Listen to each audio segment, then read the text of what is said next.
20वीं सदी में हीरो का दर्जा भी दिया गया।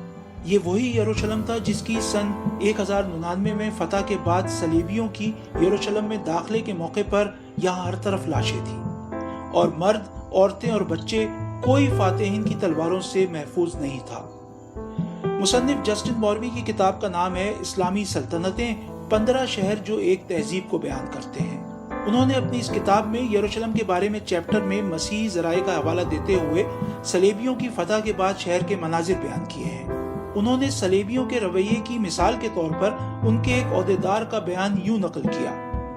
जबरदस्त मनाजिर थे, हमारे फौजियों ने दुश्मनों के सर कलम कर दिए। कुछ को ज्यादा तकलीफ देने के लिए आग में झोंका गया।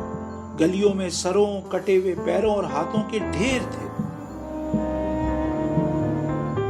सुल्तान सलाहुद्दीन अय्यूबी का चैलेंज यरूशलेम की फतह पर खत्म नहीं हुआ, बल्कि उन्हें अंदाजा था कि अब मसीही दुनिया, जिसमें यरूशलेम जैसे मुकद्दस शहर के हाथ से निकलने की खबर बिजली बन के गिरी होगी, उसको वापस हासिल करने की कोशिश करेगी। सन 1187 में यरूशलेम की फतह से लेकर तीसरी सलेबी जंग में इसके कामयाब दिफा का चैप्टर तकरीबन 5 बरसों पर मुहित है।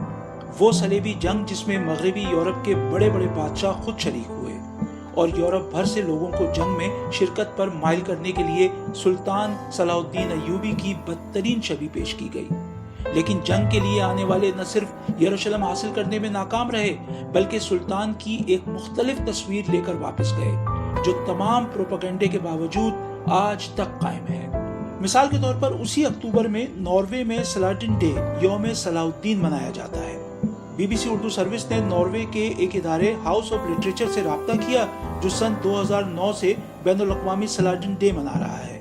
उनसे पूछा कि नॉर्वे में किसी को सलाहुद्दीन डे मनाने का ख्याल कैसे आया। इस इदारे की रुकन और सलाहुद्दीन डे की क्यूरेटर अशलत लापे गार्ड लाहन ने बताया कि इस ख्याल का पहली बार इजहार सन 2008 में नॉर्वे के एक कौमी शायर हेनरिक वीरगे लैंड की 200 साला तकरीबात के दौरान किया गया था।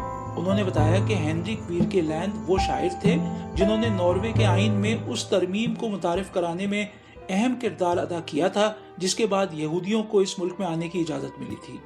वो मजहबी रवादारी की अलामत समझे जाते थे।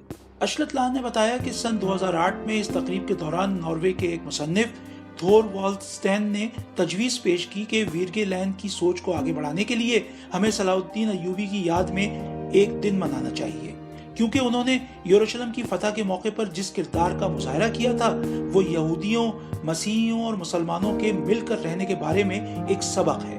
अशलत लान ने बताया कि नॉर्वे की तरह